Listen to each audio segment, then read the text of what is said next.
네, 통신에라라고 보내주신 에어컨 PCB 기판입니다. 네, 통신하게 되면 실내기하고 그 다음에 실외기하고 주고받을 수 있는 전원선이나 신호선, 네, 그 다음에 자체 PCB 기판이 고장이 났기 때문에 서로가 알아보지 인식 못하는, 네, 그런 고장으로 두 가지를 크게 구분할 수가 있습니다.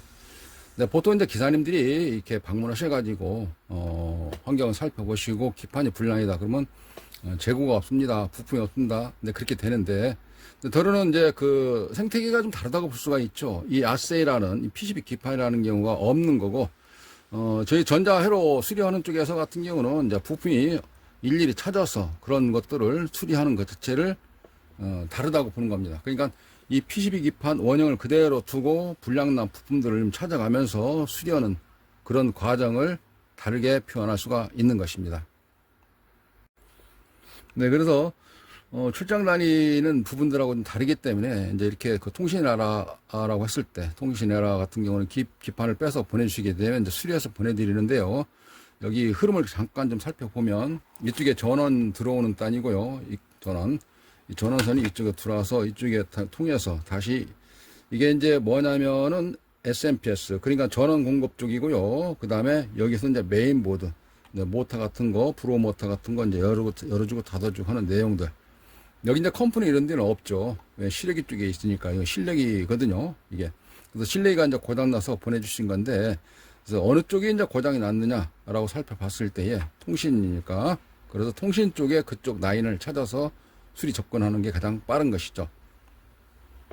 개념을 접한다 그러면 이쪽에 연결되어져 있는 게 여기가 이제 저쪽 실외기하고 이제, 그러니까 아마 통신이 이쪽일 것이다 라고 생각을 하면 저 범위가 이게 좁혀가지 않겠습니까? 이쪽 부분일 것이다. 아니면 뭐 좀 다른 데가 이렇게 좀 있을까? 아니면 이쪽 지원해주는 쪽에 이거 그쪽 입구단에 지원해주는 쪽에 열고 닫고 하는, 우리말로 게이트 같은 이런 역할을 해주는, 우리 저 뭐 베이스랄까 뭐 그런 데서 신호를 주고 받았습니까? 이렇게 무전 치고 받을 때 베이스에서 1분 흥선, 2분 흥선 몇 이렇게 고지에 올라간다든가 했을 때, 예, 이런 정상 같은 거 올라갈 때 이제 캠프 같은 거 하지 않습니까? 1캠프, 2캠프. 그렇게 베이스, 그 베이스에서 신호를 주고 받고 할 때 컨트롤이 안 되는 것인지, 그런 거만 좀 구분을 하면 접근이 좀 그래도 쉽게 되지 않을까라고 생각이 되어집니다. 네, 그래서 제가 가끔 뭐 그런 말씀을 드리긴 해요. 이제 그 뭐 좀 배울 수 없냐고 물어보시는 분도 계시긴 하는데, 접근하는 방식에 있어서 개념만 조금 좀 파악하시면 그래도 조금 부드러울 것이다라고 생각이 들어지기도 하고요. 테스트하는 방법만 어느 정도 알아도 반자는 고치는 것이다라고 생각이 되어질 수가 있습니다. 물론 이제 금방 되는 건 아니긴 한데, 이제 그래도 테스트할 줄부터가 알아야 어떻게 운영이 된다든가 그런 걸 알기 때문에 어느 부위를 접근할 것이다라고 구분이 되기 때문에 쉽게 진도가 나갈 것이다. 다른 데 가서 계속 헛다리 짚을 필요가 없다는 거죠, 이게. 이러한 경우도 이제 이쪽 보드 한번 점검해보고, 이건 전원 나오는 쪽이니까 파악을 해보면 이제 알 수 있는 내용들이기도 하고요. 더러는 이제 이쪽에 밑면을 좀 살펴보시면,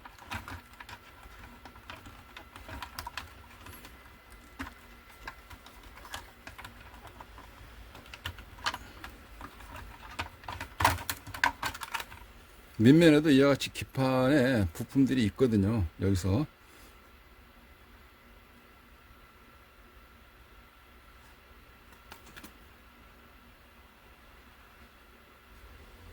그렇게 부품이 많아 보이지는 않고, 또 이게 쉽게 눈에 보일 수가 있긴 있는데, 처음에 낯설은 경우에는 아무래도 좀 그런 부분들이 눈에 보이지는 않긴 하죠. 네, 그래서 오늘은 이쪽 입구단에서 릴레이 쪽만 살짝 점검하는 방법을 살펴보도록 하겠습니다. 네, 릴레이는 이렇게 보시면, 이렇게 여기 지금 현재 이쪽에 이게 릴레이거든요. 이 릴레이 하나 달려져 있는 거 밑면에서 보시면 이 패턴이 이렇게 되어 있습니다. 두 개 있고 하나 있거든요, 패턴이. 그러니까 이거 비슷한 건데, 여기도 이렇게 보시면 이렇게 그려져 있을 때 밑에가 코일선 그려져 있는 것처럼 보이기도 하고, 위에는 스위치 A 좀 비접점 보이지 않습니까? 네, 그러니까 밑에다가 전원을 넣으면 야가 달라붙는 것 같다라고 생각이 되어지는 것이죠, 이게. 이것도 같은 개념이거든요. 뭐 전압과 용량과 그 다음에 핀맥 위치 이런 것에 따라서 약간 좀 차이가 난다고 보실 수 있는데요. 이제 그대로 이거를 한번 그려보시면, 맨편을 갖다가 이렇게 해서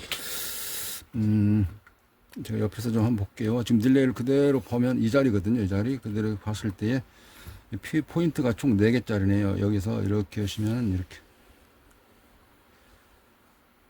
이게 딜레이네요. 포인트 2개 코일이고 여기가 접점이고 그리 되어 있습니다. 이게 자체가 코일 접점. 그럼 여기는 플러스 마이너스가 있거든요. 플러스 마이너스라는 것은 극성이지 않습니까? 그 극성이 바뀌게 되면 이런 다른 부위도 손상을 입을 수가 있어요. 그래서 극성을 잘 찾아야 되는데 그 극성은 이제 콘덴서 주로 따라다니면서 찾으면 금방 또 찾을 수가 있어요. 일단 테스트기를 한번 잠깐 좀 살펴보면 도통 테스트로 했을 때에 여기에서 쭉 따라가 보면 이쪽 점퍼선 여기서 점퍼선 이렇게 쭉 와가지고 이렇게 해서 이렇게 왔을 때 여기서 다시 멈췄네요. 그러면 이쪽 라인에서 따라가서 여기서 이렇게 해가지고 여기서 이쪽에 와서 여기서 여기 안 보였나요? 여기 딜레이 여기 딜레이인데요. 딜레이가 2개거든요. 한번 좀 찍어보면서 해야 되겠네. 자, 딜레이가 이렇게 2개거든요. 2개인데 둘 중에 하나는 마이너스고 둘 중에 하나는 플러스입니다. 그래서 여기서는 접점이 보통 플러스 컨트롤이냐 마이너스 컨트롤이냐 그러는데 해보니까 마이너스로 컨트롤을 많이 하더라고요. 그래서 접점이 이제 A를 이제 컴먼처럼 묶어 놓고 둘 중에 하나 따라가 보겠습니다. 이거 하나를 제가 왼쪽에 이게 따라가 보면 카메라에 보이시죠? 여기서 아까 설명드렸던 것이 여기서 쭉 따라가 여기 점퍼고 여기도 점퍼고 그 다음에 여기서 점퍼 와서 여기서 여기까지 여기도 점퍼 이렇게 건너갔고 여기서 여기 점퍼 여기서 점퍼 해가지고 여기 전부 다 이렇게 해서 왔네요. 이쪽으로 건너뛰어서 이게 여기로 다 접했습니다. 그러면 거기는 더 이상 가지를 않고 여기에서 이쪽 패턴으로 와서 여기가 점선이 있으니까요. 점퍼거든요. 점퍼라는 경우는 밑에 요미선 그러니까 철사가 묶어져 있는 선 이게 그래서 그쪽 건너뛰어서 쭉 따라가 보니까 여기서 다시 또 이쪽으로 건너뛰었습니다. 제가 접점이 좀 꽉 눌러볼게요. 이야기하면서 하다 보니까 그러는데 여기서까지 왔거든요. 그리고 여기서 건너뛰었습니다. 여기 보니까 콘덴서 자리가 있네요. 여기 콘덴서 동그란 게 여기 콘덴서 여기 갈까 여기 갈까 그러면 여기니까 현재 기판상에서 바깥쪽 여기가 그냥 뒤집어 했을 때 우리말로 뒤집어 깠을 때 바깥쪽을 보시면 되는 겁니다. 그래서 이렇게 중간 정도 되죠. 중간 여기 그럼 바깥쪽이니까 콘덴서가 이쪽 있고 이렇게 나눠져 있지 않습니까?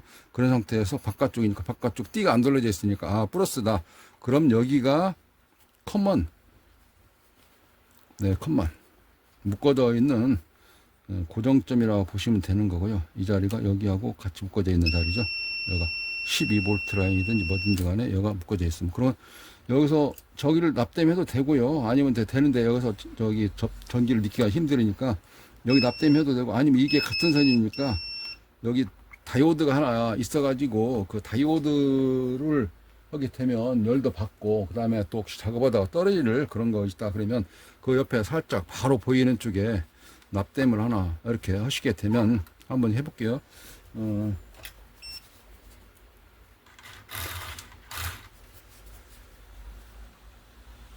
이 자리죠. 자, 이 자리 이렇게 옆에 살짝 대고 납땜을 했습니다.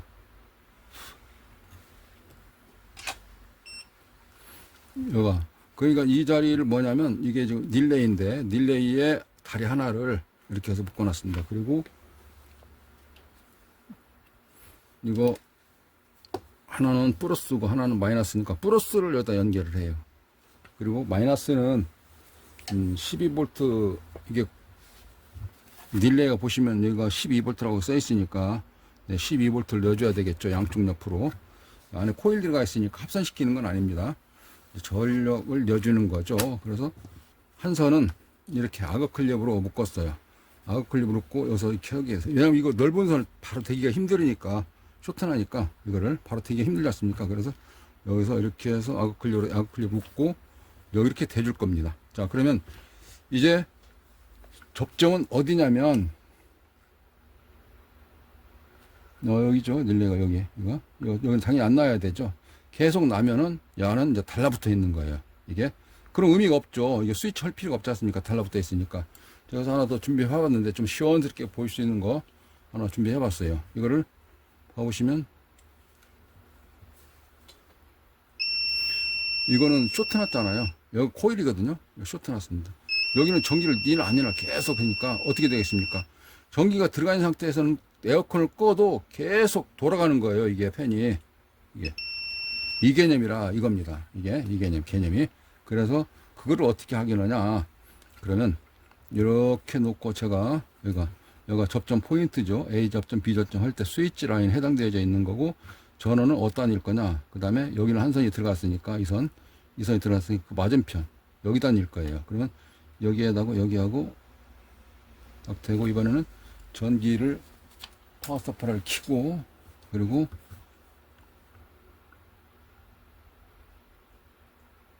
자 여기 한번 대보겠습니다. 이게 어떻습니까? 이게 끊었다 붙였다 되죠. 전기를 넣었을 때 제가 여기 테스트봉 좀 가깝게 놓고 한번 볼게요. 여기서 0m 나오니까 양쪽 다 나와요. 이거는 이렇게 찍으면 0음 나오죠. 벨소리 나죠. 떼니까 이걸 뗐는데도 껐는데도 계속 도는 거예요. 그러면서 이게 이런 것처럼 되는 겁니다. 그래서 이번에는 이걸로 한번 해보도록 하죠. 그러면 아까 이거였나요? 이거 코일이 짧은 쪽이었죠. 코일이 짧은 쪽 하나는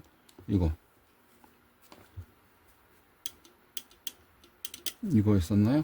그리고 이거를 대보겠습니다.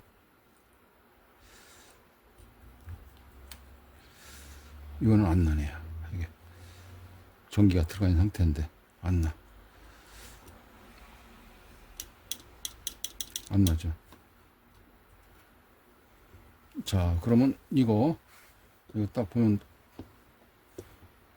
종이컵 맞추기 하는 것처럼 들어있지만 실제적으로 이거 하나 붙이고 또 여기 하나 붙였습니다. 그렇게 하고 이제 무조건 소리 나야죠. 그냥 전기가 들어갔으니까. 이거 떼면 안 나야죠. 떼도 계속 나오는 거예요. 그러니까 에어컨 밖에서 팬이 계속 돌아가는 겁니다. 분명 안에서 릴레이는 되는데 이에서 떨어지질 않아요. 이게 그죠? 이게 이런 거가 이제 찾아내는 거가 어떻게 보면은 통신에라다 그렇게 보시면 되겠습니다. 왜 그러냐면 제어가 안 되잖아요. 제어. 내가 원하는 대로 끄고 켜고 그런 거를 프로그램화 되어져 있는 상태에서 동작이 되어져야 이게 에러 메시지가 안 띄우는데 그럼 모두로 에러 메시지까지 띄워주고 그런 일을 하겠습니까? 그래서 이런 식으로 붙어져 있는 거 없는가를 확인하게 되면 그 자체가 통신 에러를 해소한다 이렇게 볼 수가 있는 것입니다.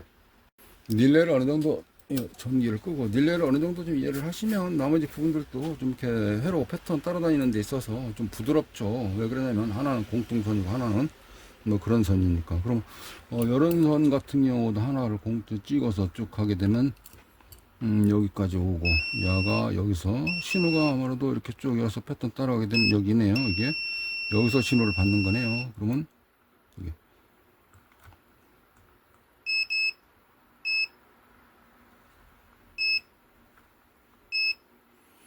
네, 그럼 여기서부터 신호를 받는구나 라는 경우를 알 수가 있지 않습니까? 그 자체가 중간에 하나 게이트와 같은 베이스 역할을 해주는 것이고 이게 그리고 나서 최종적으로는 여기서 명령을 받는다. 이렇게 하게 되면은 패턴 쭉쭉쭉 따라가서 어느 파트다 아는 것을 알 수가 있는 것이죠. 이게. 요점 정리하자면 이제 이와 같이 릴레이 점검하는 방식 제가 간단히 설명을 좀 드렸고요. 특히 주의할 사항은 플러스 마이너스 극성을 꼭 맞추셔야지 그런 주요 부품들 극성에 해당되어 있는 부품 소자들이 파손이 안 됩니다. 네, 극성에 해당되어 있는 부품 소자들이 전압을 벗어나게 되면 그 부품이 손상을 되면서 이제 일을 못하게 되는 거죠. 그래서 플러스 마이너스 확인하시고 릴레이 테스트 하시고 그 다음에 릴레이에 어떤 신호를 주는지 이렇게 살펴보시면 답이 가까하게 보인다 라는 경우를 말씀드릴 수 있겠네요. 근데요, 이제 표시한다게 왜냐하면 또 이렇게 의식적으로 딱 그렇게 말씀들을 하시거든요. 이거 하시 않았습니까? 뭐 예를 들어 전기 거꾸로 냈다든지 아니면 이 부품 바꿔봤다든지 뭐 그렇게 좀 말씀을 하신다든가 하시게 되면 대본이가 그냥 안 만졌어요. 근데 그렇게 하시는 경우가 있어요. 근데 그런 경우 이제 잘못 만지시면 진짜 이 기판 자체를 못 써요. 그라이도 이 기판 자체가 나오질 않는데, 그 나오지 않는 그 자체마저도 살리지 못하고 아예 폐기할 정도로 이런 칩셋 같은 건 안 나오지 않습니까? 그 펌웨어들이 있다든가 그런 건 어떻게 또 하겠습니까? 그래서 그런 경우는 되도록이면 잘 모르시면 그냥 놔두고 가시는 게 그대로 해서 보내주시는 게 맞고요. 이제 버릴 폭 잡고 한다 하신가 그럴 수 있긴 있는데, 그렇게 되면 바쁜 여름에 실제적으로 기사님도 시간 맞추기가 굉장히 좀 막 빡빡한 그런 부분들이 많이 있나 보더라고요. 네, 그리고 또 한 가지가 뭐냐면은 원하는 시간에 잘 못 맞출 수가 있어요. 바쁜 여름이라서. 이게 그러면 이걸로 인해 가지고 뭐가 문제가 됐냐면 에어컨 자체를 싹 바꿔야 되는, 네, 그런 현상이 생길 수 있거든요. 네, 그러니까 웬만하면 좀 밥 좀 이렇게 덥고 그랬다 하더라도 시간이 오히려 안 고장 내 먹는 게 할 수 있다는 건 자신감이 없으시면 그대로 보내주시면 수리해서 다시 보내드리도록 하겠습니다. 조금 조작으로 만지고 그러면 되긴 관계는 없어요. 저는 그런 거 잘 받으니까 뭐 만졌다 하더라도, 또 저는 뭐 만져서 시간이 오래 걸려서 또는 뭐 못 고친다든지 고친다, 그건 2차적인 문제인데 일단 받아서 일은 해보는데, 그만큼 안 고쳐질 수 있는 확률이 있기도 하고 못 고칠 수 있는 확률이 있기도 하고 또는 시간이 늘어질 수 있기 때문에 원형 그대로 보내주시는 것을 좋아합니다. 물론 저뿐만 아니라 다른 사람도 많이 그러시긴 하는데요. 이게 왜냐하면 그래야 헛손질을 좀 많이 좀 줄일 수 있거든요.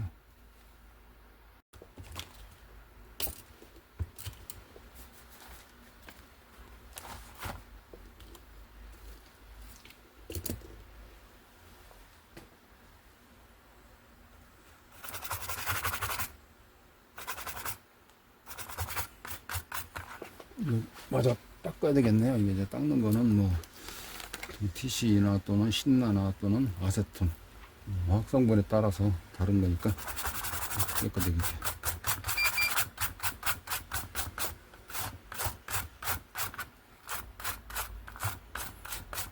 이거는 정전기에 방지된 거라서 우리가 사용하는 이 닦는 칫솔하고는 좀 다르죠. 네, 깨끗해졌습니다. 그런데 코팅 한번 싹 여서 보내시게 되면 절연 효과도 있고 습기 방지, 또 녹스는 부식 방지도 될 수가 있고요. 또 통신회로에 나오는 거 몇 가지가 크게 뭐 없지만 그래도 또 이 IC라든지 그 패턴 회로 그 관련돼 가지고 조금 더 세분화돼서 할 수 있는 내용들이 있는데 이번 시간은 여기까지 하도록 하겠습니다. 고장난 제품을 보내실 때는 고장 증상, 네, 그리고 택배 송장에 보시면 연락처가 별표로 되어 있는 게 많이 있거든요.